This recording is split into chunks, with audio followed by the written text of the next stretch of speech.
नमस्कार। तो astro learning के सेकंड सेशन में बेसिक की सेकंड क्लास में आपका स्वागत है। मैं दूसरी डिवाइस से लॉगिन हो जाता हूं ताकि नोटिफिकेशंस मिलती रहे मुझे, और अगर कोई मित्र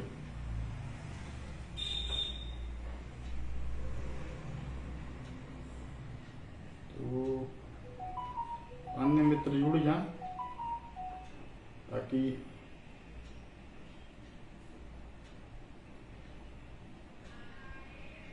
मैं देख सकता हूं।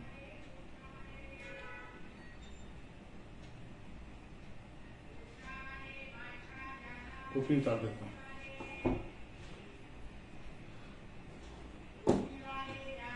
ठीक है, तो हम आज के सेशन में जानेंगे कि राशियां क्या हैं, राशियों के गुण धर्म क्या हैं, उनके स्वामित्व किसके पास है। जैसे पहले में हमने भचक्र के बारे में जाना था और नक्षत्रों के बारे में जाना था, कौन सा नक्षत्र किस डिग्री पे है, कौन सी राशि किस डिग्री पे है। ये बेसिक पार्ट है फलित ज्योतिष के लिए, गणित ज्योतिष का बेसिक पार्ट है ये। और इस बार हम राशियों का कारकत्व जानेंगे। राशियों की हमने ये जान लिया कि कौन सी राशि कितने डिग्री पे है, तो अब हम ये जानेंगे कि उसका कारकत्व क्या है, वो काम कैसे करता है, और उनके स्वामी क्या हैं, और 12 राशियां जो हैं वो एक दूसरे से किस तरह से अलग हैं। तो आप सभी को प्रणाम, आप सभी को बहुत बहुत धन्यवाद जुड़ने के लिए। आगे बढ़ते हैं। तो इससे हम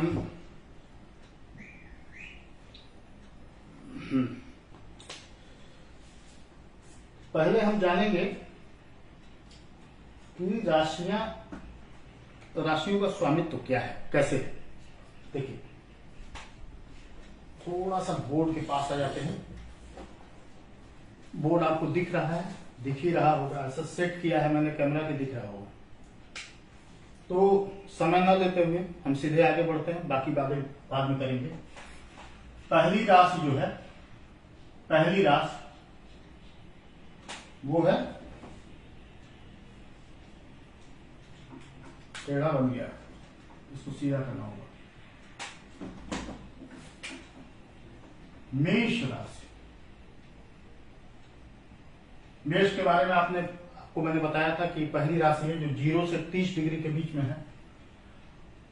ये पहली राशि है।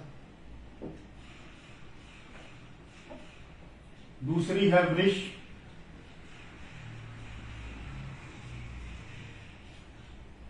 तीसरी है मिथुन,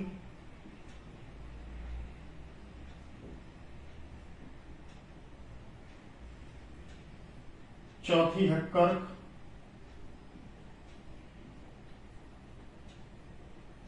पांचवी है सिंह,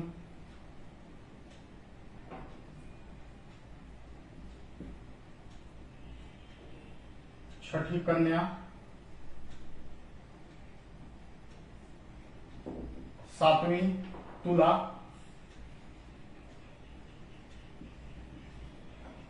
आठवीं वृश्चिक,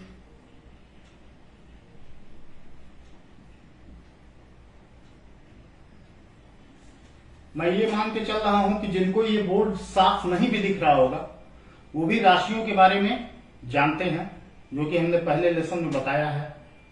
फिर भी मैं बोल रहा हूं, आप समझ जाएं। आगे हम टेक्नोलॉजी के बारे में सोचेंगे कि टेक्नोलॉजी कैसे बेहतर की जा सके। कम से कम एडवांस लेवल की क्लासेस में तो हम इसके बारे में सोचेंगे ही, कुछ उपाय निकालेंगे। 9वीं राशि है धनु, 10वीं मकर, 11वीं कुंभ और 12वीं जो है मीन। ये तो सबको दिख रहा होगा। हाँ दिख रहा है।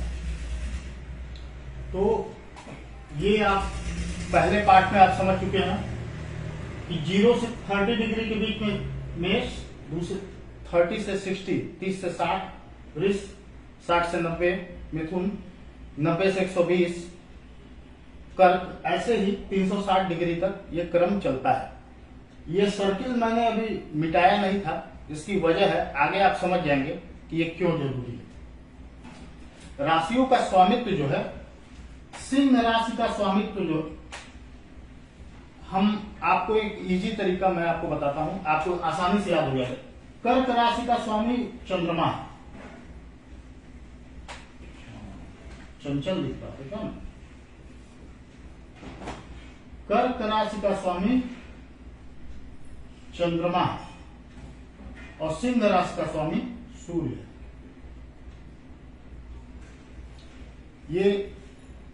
ये दोनों, सूर्य को हमारे वैदिक ज्योतिष में प्राण समझा जाता है और चंद्रमा को माता के, सूर्य को पिता माना गया है ज्योतिष में और चंद्रमा को माता के समान माना गया है। तो ये दोनों महत्वपूर्ण है, इनका कार्यकत्व महत्वपूर्ण है, इनको एक एक राशि का स्वामित्व प्राप्त है, बाकी सबको दो दो राशि का स्वामित्व प्राप्त है। आपने ये याद रखिएगा, चौथी राशि कर्क जो 90 से 120 डिग्री के बीच में होती है, उसका स्वामी चंद्रमा है, और पांचवी राशि सिंह जो है, जो कि 120 से 150 डिग्री के बीच में होती है, उसका स्वामी सूर्य है। अब ये मिथुन और कन्या, इन दोनों का स्वामी तो बुध के पास है, इन दोनों का स्वामित्व तो बुध के पास है। ऐसे ही वृष और तुला, इन दोनों का स्वामित्व तो शुक्र के पास है।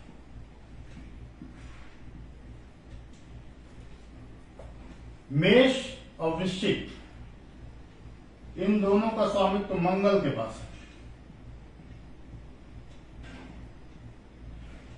ये चार्ट से मैं आपको इसलिए समझा रहा हूं कि आपको आगे आसानी होगी इसको समझने में। ये मीन और धनु, इन दोनों का स्वामित्व गुरु के पास है।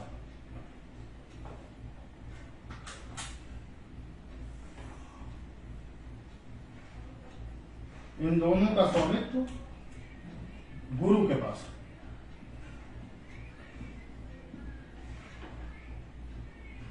और कुंभ और मकर, इन दोनों का स्वामित्व शनि के पास है। अब आप जब सौर मंडल में ग्रहों का क्रम देखेंगे तो सूर्य के सबसे नजदीक बुध है, तो ये दोनों राशियों का स्वामित्व अगर सर्कुलर में देखें तो बुध के पास है। उसके बाद शुक्र है, तो इन दोनों वृष और तुला का स्वामित्व शुक्र के पास है। उसके बाद पृथ्वी आ जाती है। पृथ्वी को अगर यहां समझें तो सूर्य के बीच में ये दोनों ग्रह पड़ते हैं। एक सेकेंड, तुम्हारा लगातार शो हो रहा है बाबू, उस कमरे में जाओ तुम।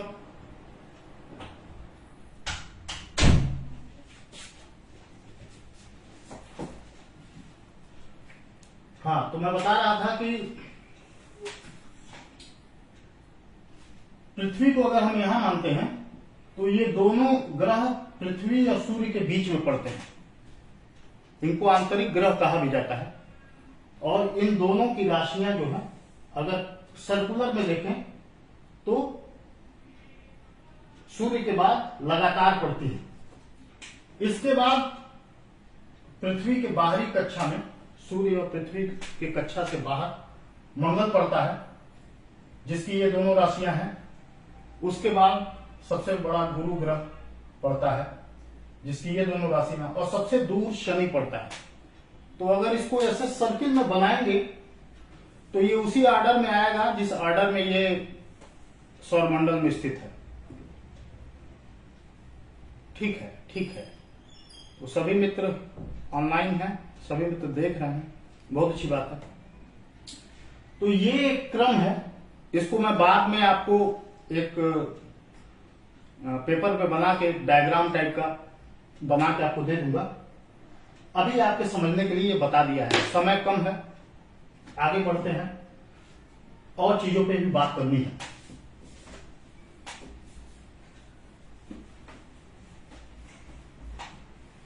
अब उन राशियों का तत्व, उनका स्वभाव और उनका कारकत्व। देखिए, ये जो लोग थोड़ा बहुत ज्योतिष जानते हैं, जिन्होंने थोड़ा बहुत अभ्यास किया हुआ है, उनके लिए ये पाठ बोरिंग लग रहा होगा, लेकिन चूंकि हमको सबको साथ लेके चलना है, इसलिए सबके लिए ये जरूरी है। और जो लोग सीखना चाह रहे हैं, उनको ऐसा लगता है कि हम सीधे ही क्यों नहीं बताने लग रहे हैं उसके बारे में, तो उनको मैं बता दूं कि ये पाठ जो है, ये आवश्यक पाठ है, जरूरी है, और अगर हम इसको नहीं पढ़ेंगे तो आगे हमको समझने में परेशानी होगी। ठीक है, तो आगे बढ़ते हैं। पहली राशि जो है मेष,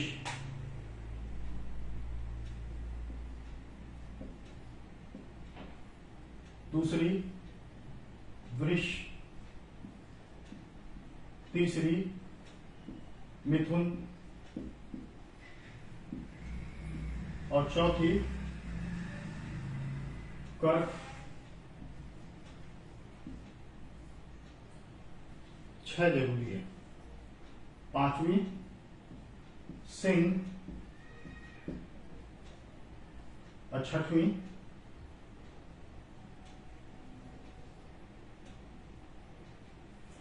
है कन्या। सभी राशियों के बारे में बताएंगे, छह छह के बारे में बताते हैं। शुरू करते हैं। तो मेष राशि जो है वो पुरुष राशि है, वृष स्त्री है, फिर मिथुन पुरुष है, और फिर सातवीं तुला भी लिख देते हैं, आठवीं वृश्चिक,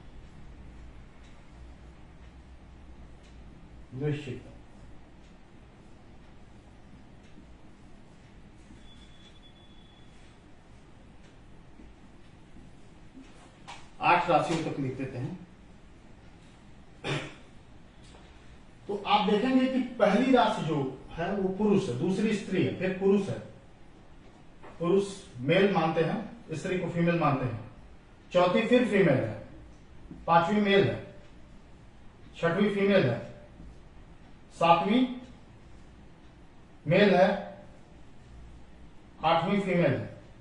तो आपको इस चार्ट को देख के एक चीज समझ में आएगी कि जिन राशियों का ऑड नंबर है, जैसे 1, 3, 5, 7, आगे 9, 11, 6 राशियां, ये पुरुष राशियां होती हैं, मेल साइन होती हैं।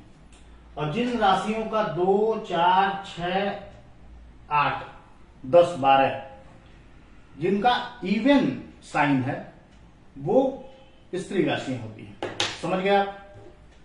जो पुरुष राशियां हैं वो 1, 3, 5, 7 हैं, और जो स्त्री राशियां हैं वो 2, 4, 6, 8। अब इसको मिटा देते हैं, एक और चीज समझते हैं। राशियों के तत्व पे अलग से मैं आपको चार्ट बना के दे दूंगा या रिटर्न में दे दूंगा, अभी केवल इनका तत्व समझते हैं। जो पहली राशि होती है वो फायर है, मेष फायर, अग्नि तत्व।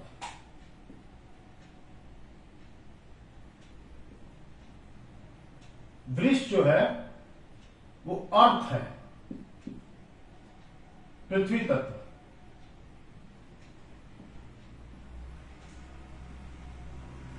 और मिथुन जो है, मिथुन एयर है,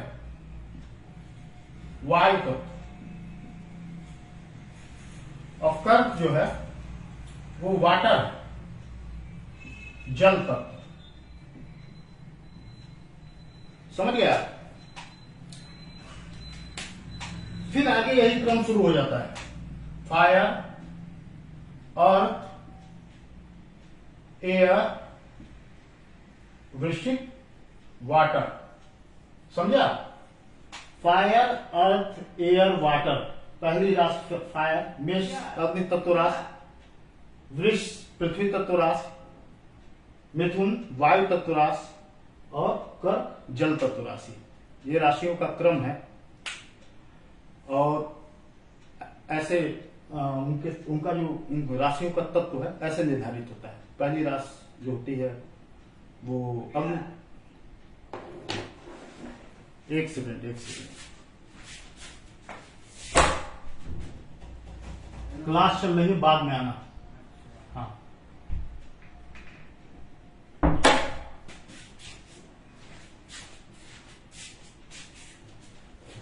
तो क्षमा करिएगा, व्यवधान आ जाता है। 10 बजने जा रहे हैं ना, 10 बजने के बाद जो दिनचर्या है वो बहुत व्यस्त हो जाती है।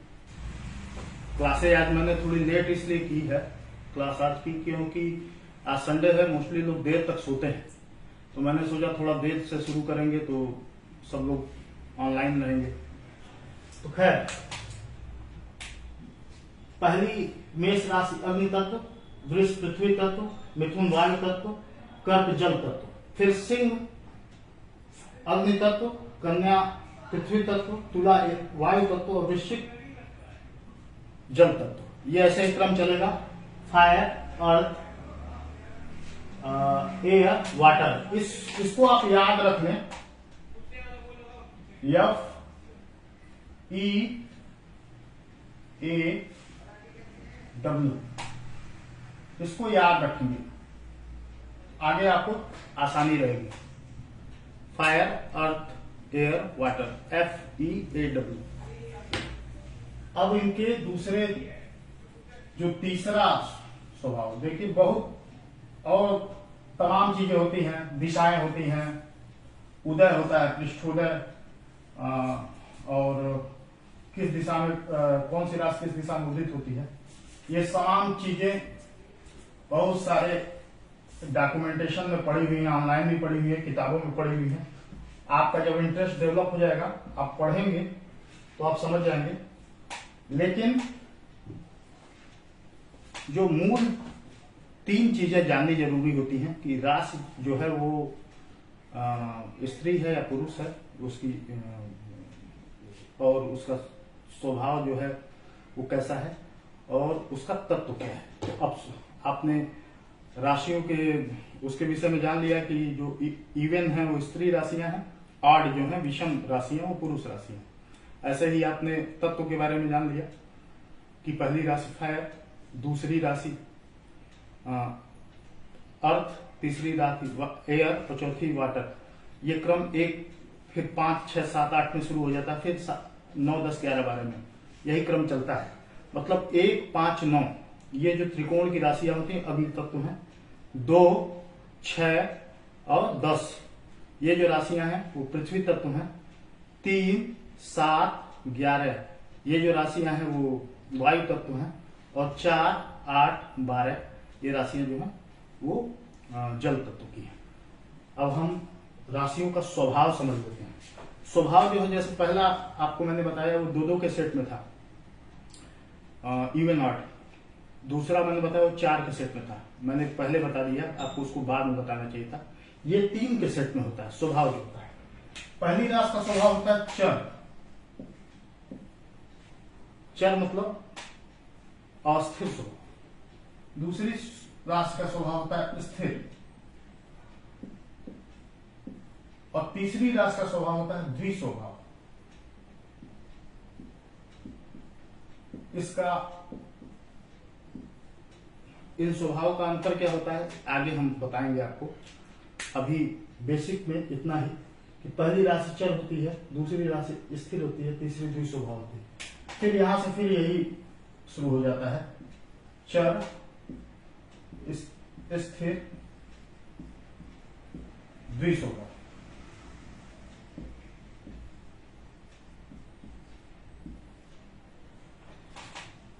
ठीक है।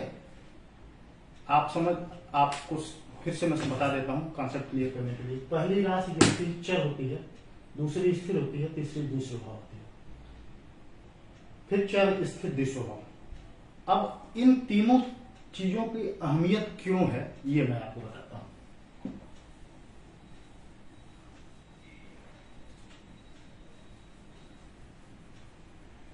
अहमियत इसलिए, किसी एक रात के सारे तत्व देखते हैं फिर आप समझ पाएंगे।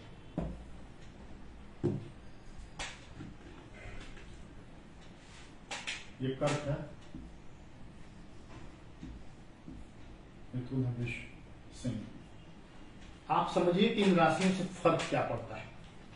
जैसे मैंने आपको बताया मेष राशि, ये पुरुष राशि है, पुरुष राशि है, इसका अग्नि तत्व है, अग्नि तत्व है, और सॉरी अग्नि तत्व, स्पेलिंग मिस्टेक बर्दाश्त नहीं मुझे, क्योंकि इसके अलावा मैं राइटर भी हूं, तो मुझसे स्पेलिंग मिस्टेक मुझे बर्दाश्त नहीं। पुरुष तत्व पुरुष राशि, अग्नि तत्व और चर स्वभाव है इसका, समझ गया। फिर ये स्त्री राशि, इसको स्त्री लिखते हैं, पृथ्वी तत्व, पृथ्वी तत्व और स्थिर स्वभाव। ये पुरुष, इसका स्वभाव वायु, तत्व वायु, और इसका स्वभाव द्विस्वभाव।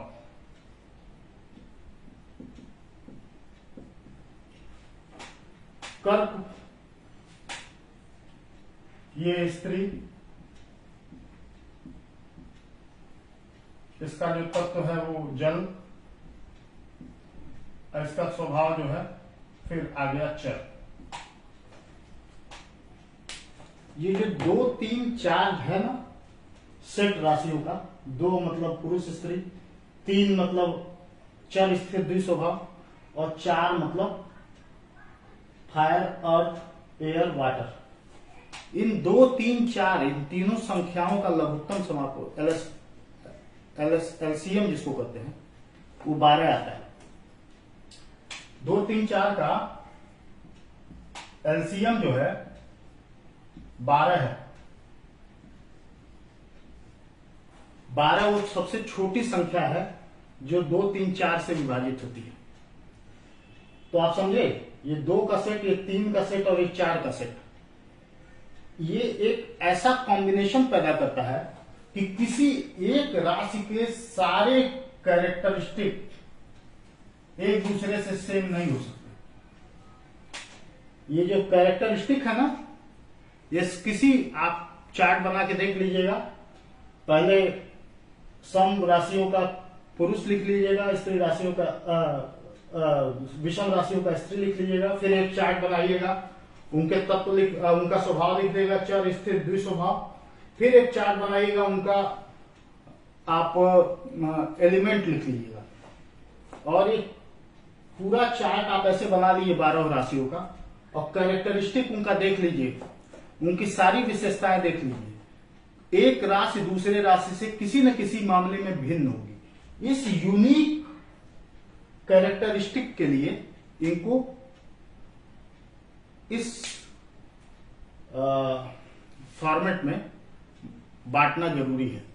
आप जब आगे एस्ट्रोलॉजी का अध्ययन करेंगे तो आपको समझ में आएगा कि हर राशि और उसके कारक का अलग तत्व और उसकी स्वभाव, राशि का जेंडर, उसका तत्व और एलिमेंट, और उसका नेचर, उसका स्वभाव, ये तीनों की विविधता मिलकर उस राशि को दूसरी राशि से अलग करती है। और अब जैसे देखिए, मैं अपनी बात करूं, मेरी राशि है वृष, ये स्त्री स्वभाव की राशि है और मेरा लग्न जो है वो सिंह है, ये पुरुष है। 5 लिखा है ना, तो ये पुरुष है। तो मेरे मतलब व्यक्तित्व में ये दोनों का मतलब जो स्त्री राशियों के गुण होते हैं वो भी हैं, जो पुरुष राशियों के गुण होते हैं वो भी हैं। आपको थोड़ा लिख दूं तो आसानी होगी। अपने बारे में ही मैं मानता हूं कि कोई भी व्यंग, कोई भी उदाहरण अपने बारे में देना चाहिए। पुरुष है, इसका तत्व जो है अग्नि है और इसका जो स्वभाव है वो जब आप देखेंगे तो चर, स्थिर, द्विस्वभाव, चर और स्थिर।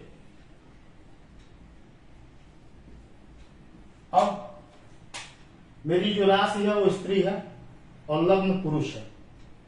मेरी जो राशि है वो पृथ्वी तत्व है और मेरा लग्न जो है अग्नि तत्व है। तो मेरे अंदर ये दोनों मतलब स्वभाव में गुस्सा और गंभीरता है, मतलब एनर्जी और स्थिरता दोनों। तीसरी जो है मेरी राशियों का जो दोनों लग्न और राशि दोनों स्थिर स्वभाव की है। ये पर्सनालिटी में एक अलग चीज है, ये हम आगे बताएंगे। ये क्योंकि एडवांस एस्ट्रोलॉजी का पार्ट है, बेसिक समझने वाले इसको समझ नहीं पाएंगे। तो आप अपनी राशि देखें, अपना लग्न देखें, अपने आसपास मौजूद लोगों को, क्योंकि आप एस्ट्रोलॉजी के स्टूडेंट हैं, तो आप देखें कि उनकी राशि क्या है, उनका लग्न क्या है और उनका स्वभाव किस तरह से इससे मैच करता है। ठीक है। अभी शायद काफी लोग, आशीष जी को क्या समझ में नहीं आया?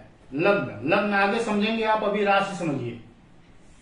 आशीष जी एक ही बार में सब कुछ मत समझिए, आगे समझेंगे आप। मैंने विषय ही गलत उठा दिया। लग्न होता है असेंडेंट, जो आपकी कुंडली में सबसे ऊपर वाले खाने में होता है। ये आगे मैं बताऊंगा। अभी वो मेरी गलती है, मैंने ये विषय उठाया, लेकिन अभी आप इसको आगे समझे तो बेहतर है। ठीक है, आगे बढ़ते हैं।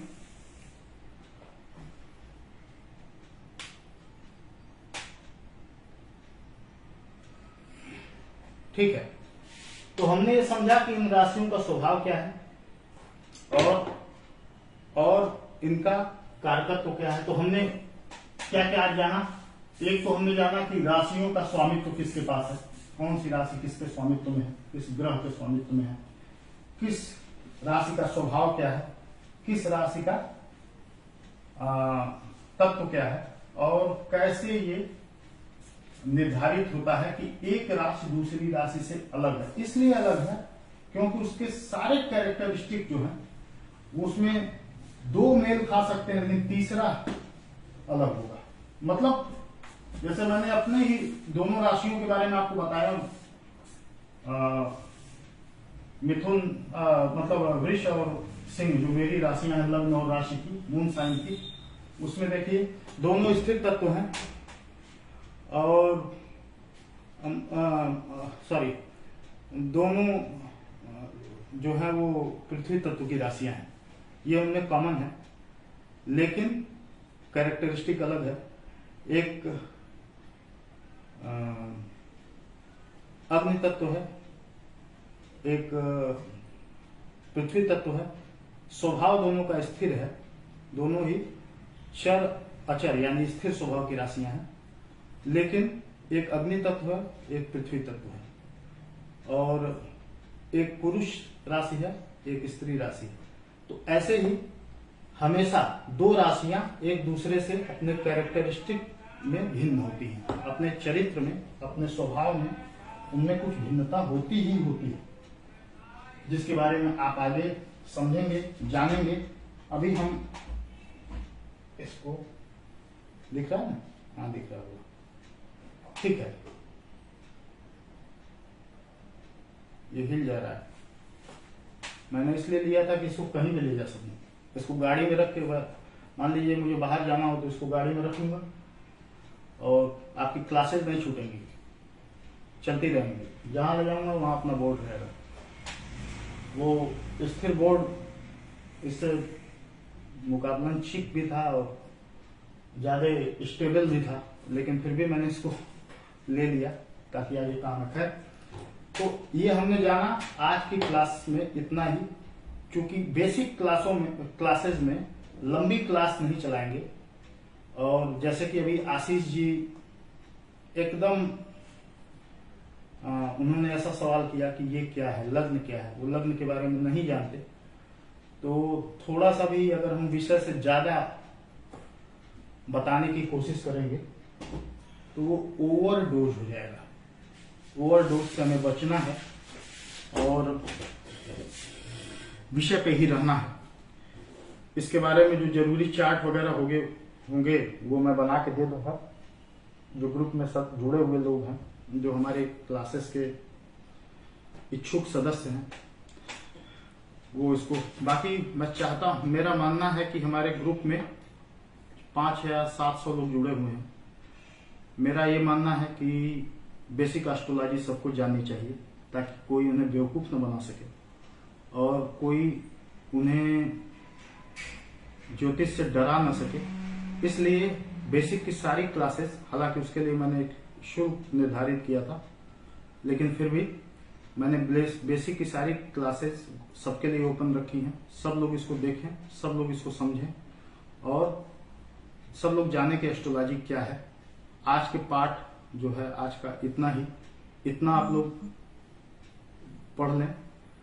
अगली क्लास जो होगी, मैं ये समझता हूं कि बेसिक हम जो भचक्र और जो राशियों के बारे में जान चुके हैं, अगली क्लास जो होगी वो लंबी होगी, बड़ी होगी।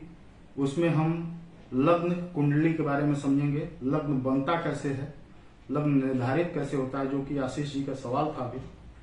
और वो क्लास थोड़ी बड़ी होगी, उसके लिए उसका ड्यूरेशन ज्यादा होगा और मैं चाहता हूं कि सब लोग उसे जरूर देखें ताकि आप ये जाने कि लग्न क्या है, राशि क्या है। राशि के बारे में मैं आपको बता दूं कि जैसे आज जिस बालक का जन्म होता है, मैं थोड़ा सा बता देता हूं ताकि आपको आसानी रहे। आज 2 अक्टूबर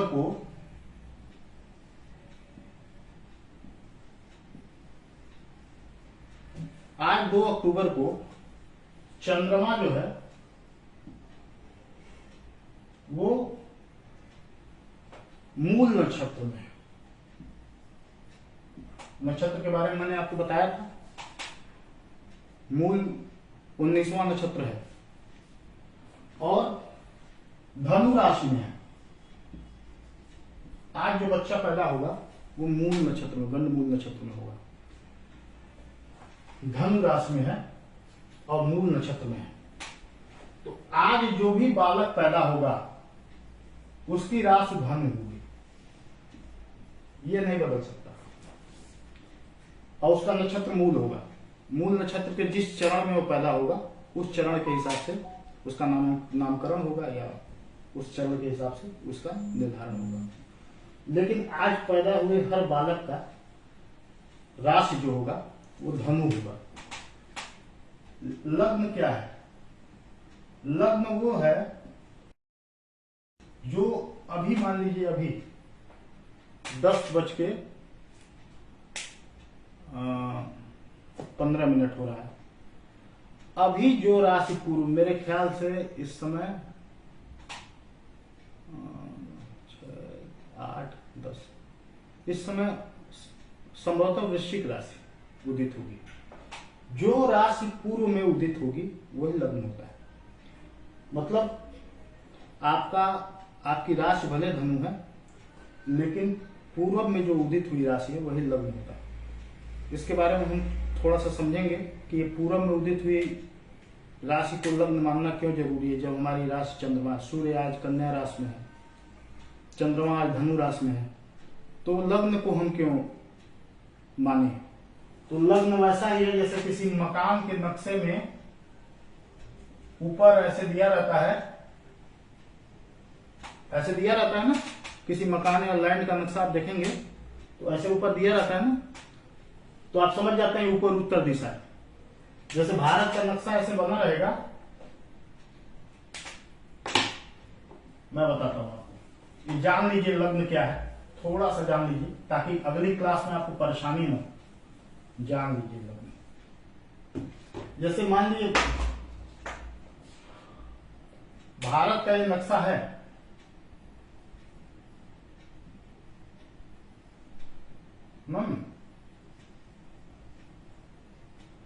मेरी ड्राइंग अच्छी नहीं है तो मैं थोड़ा बना नहीं पाता हूं। ये भारत का नक्शा है,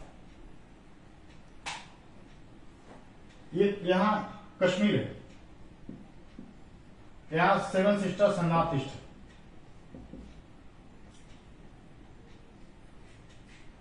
यहां पे पश्चिम है, मुंबई है यहां, और ये तमिलनाडु है, रामेश्वरम है यहां, हिंद महासागर रामेश्वरम है। आप इस नक्शे को कैसे समझ जा रहे हैं कि ऊपर कश्मीर है? क्योंकि आपने बहुत बार, आपको लगता है बहुत बार नक्शा देखा इसलिए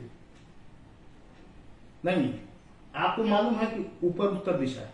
इस नक्शे में बाय डिफॉल्ट ऊपर उत्तर दिशा, किसी भी देश का नक्शा आप देखेंगे तो बाय डिफॉल्ट जो ऊपर हिस्सा होता है, ये वाला साइड वो नॉर्थ होता है, ये वाला साइड साउथ होता है, इधर ईस्ट होता है और इधर वेस्ट होता है। ये किसी देश का आप नक्शा उठा के देख लीजिए, वो नक्शा, उसका जियोग्राफिकल नक्शा आप देखेंगे तो उसमें उत्तर दिशा ऊपर, उसके उस देश के जो उत्तरी हिस्से होते हैं ऊपर दिखाई जाते हैं, दक्षिणी हिस्से नीचे दिखाई जाते हैं। ये क्यों दिखाई जाते हैं? किसी मकान को आप देखेंगे, मकान ऐसे बना हुआ है, इधर दरवाजा है, तो आप नक्शा देख के आप समझ जाएंगे कि दरवाजा उत्तर की तरफ है, क्योंकि हर नक्शे में बाय डिफॉल्ट उत्तर की दिशा ऊपर दिखाई जाती है। अगर यहां दरवाजा है उस मकान का तो आप समझ जाएंगे इसका दरवाजा साउथ में है, यहां पे है तो आप समझ जाएंगे कि किसका दरवाजा वेस्ट में है। कैसे समझ जाते हैं? क्योंकि अगर ये न भी लिखा हो तो भी आप जानते हैं कि उत्तर में उत्तर की दिशा ऊपर होगी। वैसे ही लग्न के बारे में थोड़ा जान ही लीजिए। अब फिर मैं एक बार बता दूंगा, अगर आप लोगों को नहीं समझ में आएगा तो अगले पार्ट में फिर मैं थोड़ा सा बता दूंगा, लेकिन जिनको समझ में आएगा, जिनको इंटरेस्ट है वो समझ जाएगा। एक कुंडली हम ऐसे बनाते हैं,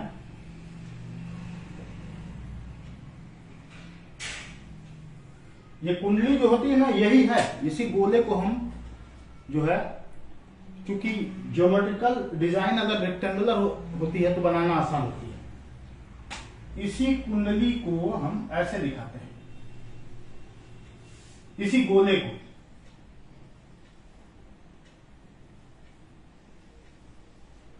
ऐसे दिखाते हैं। तो ये जो, यही ईस्ट है, ये ईस्ट है कुंडली का, पूरब है, ये साउथ है, ये वेस्ट है और ये नॉर्थ है। मतलब नक्शा जो होता है उसमें ऊपर नॉर्थ होता है, हमारे ज्योमेट्रिकल सिस्टम में, हमारे कुंडलिक सिस्टम में नॉर्थ इधर है, ये नॉर्थ है, ये ईस्ट है। तो ये तो हम जानते हैं, लेकिन आपकी कुंडली कैसे इसको बताएगी? आप बाय डिफॉल्ट समझिए कि जो ऊपर है वही ईस्ट है। तो अभी मान लीजिए मुझे थोड़ा कंफ्यूजन हो रही है, या तो वृश्चिक लग्न होगा या फिर धनु लग्न का उदय होने वाला होगा। तो मान लीजिए सूर्य धनु लग्न में है, सॉरी सूर्य जो है वो कन्या राशि में इस समय।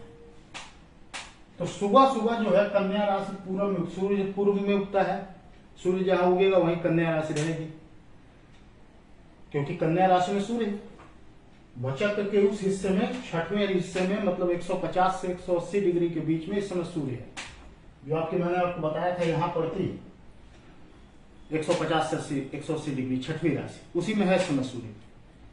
तो सूर्य कन्या राशि में है, और सूर्य जब सुबह उगा था तो पूरब में उगा था, यहाँ पे पूरब में उगा था। तो सुबह 6 बजे सुबह 5 बजे यहां पर सूर्य था, ये कन्या राशि सुबह उगी थी, इसी में है सूर्य। 2 घंटे बाद सूर्य मूव करके थोड़ा सा दक्षिण की तरफ चला गया ना, देखा होगा आपने। 2 घंटे बाद यहां चला गया सूर्य, तो उसके 2 घंटे बाद मतलब समझिए कि 7 बजे सूर्य मूव कर गया, 6:30 बजे करीब यहां आ गया होगा, 8:30 बजे करीब यहां आ गया होगा सूर्य। तो जब सूर्य यहां आ गया 6 में, तो यहां पे 7 हो गया। ऐसे चलता है ना हमारा कुंडली, यहां पे 7 हो गया। मतलब 6:30 7 बजे के बाद जब सूर्य आगे बढ़ गया दक्षिण दिशा में, तो यहां पे 7 आ गया। और फिर जब सूर्य 7:30 9:30 बजे के बाद करीब यहां आ गया, 2 घंटे बाद थोड़ा और दक्षिण की तरफ चला गया, तो यहां 7 हो गया और यहां 8 हो गया। फिर 2 घंटे बाद यहां आ गया सूर्य। सूर्य 6 में ही है कन्या में, वो यहां आ गया, मतलब 10:30 बजे करीब अब आ गया होगा, नहीं 11 बजे करीब आएगा, सॉरी 11 बजे करीब आएगा। एग्जैक्ट मैं कंफर्म नहीं हूं, थोड़ा मुझे दिमाग डाइवर्ट हो रहा है। तो अब सूर्य करीब 11-12 बजे करीब दोपहर के करीब यहां आ जाएगा, तो यहां 7, यहां 8 और यहां 9, धनु राशि 9। समझ गया? ये सूर्य जैसे जैसे पूरे दिन में घूमता रहेगा, वैसे वैसे भाई सूर्य तो कन्या राशि को लेके चल रहा है, कन्या राशि के साथ साथ चल रहा है। और ये पूरब जो दिशा है, सूर्य जितना ही उत्तर में दक्षिण की तरफ जाता जा रहा है, फिर पश्चिम की तरफ यहां आ जाएगा, पश्चिम की तरफ डूबने। और ये जो राशि है पूरब में उठती राशि, वो खिसकती रहेगी हर 2 घंटे। यही लग्न होता है हमारा, इसी को लग्न बोलते हैं। ये वो नक्शा है जैसे कि भारत या किसी जमीन के नक्शे में ऊपर एल दिखाते हैं, वैसे हमारे कुंडली के नक्शे में ऊपर ईस्ट दिखाते हैं, पूरब। ये पूरब दिशा जो है, इसमें जो राशि उदित होती है दिन भर में बदल बदल के सूर्य के साथ साथ, सूर्य के चक्कर, सूर्य हमारी इस कुंडली के सिस्टम की घड़ी है, वही घुमाता है लग्न को। अभी चंद्रमा भी यहां है, 2 घंटे बाद चंद्रमा यहां चला जाएगा, 9 यहां हो जाएगा, यहां 10 हो जाएगा, चंद्रमा यहां चला जाएगा। सूर्य से 3 घर पीछे है, 4 घर का अंतर है, वो ऐसे घूमते रहेंगे। समझ गए आप? ये लग्न है। लग्न वो है जो राशि कुंडली के चक्र में यहां होती है, ईस्ट पूर्व दिशा में, इसी को कहते हैं लग्न। लग्न निर्धारित चीज है, लग्न निश्चित चीज है। आपका जब जन्म हुआ था तो यही दिशा पूर्व में थी। ये एक निश्चित नक्शा है। आपके जन्म के समय आपके नक्षत्र मंडल का आप जैसे मोबाइल से स्नैपशॉट ले लीजिए, वही है ये लग्न। ये बहुत इंपॉर्टेंट होता है, इसीलिए लग्न कुंडली सबसे ज्यादा इंपॉर्टेंट होती है। तो खैर एक ही दिन 2 ज्यादा गरिष्ठ न हो, इसलिए अब इस क्लास को बंद करते हैं। आगे हमारा प्लानिंग ये है कि हम ऐप बिल्डिंग के लिए सोच रहे हैं, तो हम इसके बाद एडवांस लेवल में जाएंगे। एडवांस लेवल की क्लासेज जो चलेंगी, जो इच्छुक होंगे उसको ज्वाइन कर सकते हैं। 25 लोगों ने ऑलरेडी ज्वाइन कर रखा है। बेसिक लेवल को 70 लोगों ने ज्वाइन किया है, एडवांस लेवल को 25 लोगों ने ज्वाइन किया है। बेसिक लेवल की क्लासेज इसी ग्रुप में चलेंगी, एडवांस लेवल की क्लासेज अलग चलेंगी, क्योंकि वो क्लासेज जो होंगी वो काफी गंभीरता से चलेंगी और काफी उसमें क्वेरीज होंगी, लंबी लंबी क्लासेज, 2-2 घंटे की क्लासेज हो सकती हैं। तो जो लोग इसमें जो लोग मुझे लगेगा कि अच्छे ज्योतिषी बन सकते हैं, जिनको समझ है, जो सीख रहे हैं तेजी से, उनको हम अपने साथ बड़े किसी प्रोजेक्ट में जोड़ेंगे, ऐसा मेरा सोचना है। भगवान करे सफल हो। पहले से अनाउंसमेंट नहीं करना चाहिए किसी चीज का, लेकिन ऐसा मेरा सोचना है कि अगर हमें हमारी क्लासेस से 2-4 अच्छे योग्य लोग मिले जिनके अंदर सीखने की ललक होगी और जो तेजी से अच्छे से चीज़ों को सीखेंगे, उनके साथ हम आगे भी काम करेंगे। तो अगली क्लास हम जल्दी ही करते हैं। बेसिक लेवल मैं चाहता हूँ कि जल्दी खत्म हो जाए और इसमें कोई बहुत कठिन नहीं है, थोड़ा सा समझना और थोड़ा सा अभ्यास की जरूरत है उसके बाद, ताकि हम आगे एडवांस लेवल की तरफ बढ़ सकें। तो मुझे इजाज़त दीजिए। नमस्कार।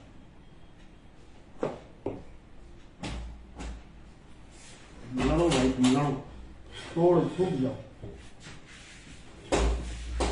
मानना मत।